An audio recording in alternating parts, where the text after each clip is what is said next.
doing her thing, so we have no concerns about her. But she's really easy to tell apart because she is the smallest member of our group. So she doesn't necessarily like to be in people's spaces.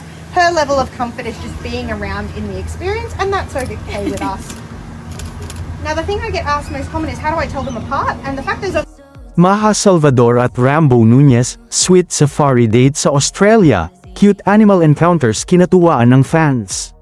Ibinahagi ni Maha Salvador at asawang si Rambo Nunez ang ilang masasayang sandali mula sa kanilang pagbisita sa Paradise Country sa Gold Coast, Australia, kung saan nag-enjoy silang makisalamuha sa iba't ibang hayop.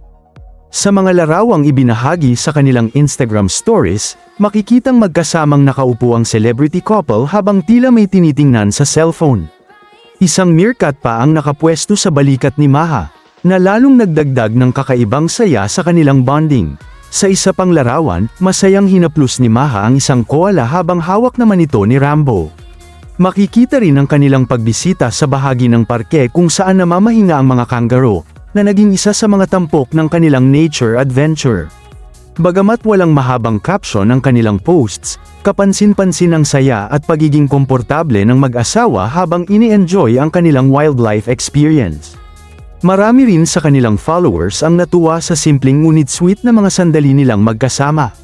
Matatandaang kamakailan lamang ay ipinagdiwang ni Maha at Rambo ang kanilang ikatlong wedding anniversary, at patuloy silang nagbibigay ng mga sulyap sa kanilang masayang buhay mag-asawa at pamilya sa pamamagitan ng social media.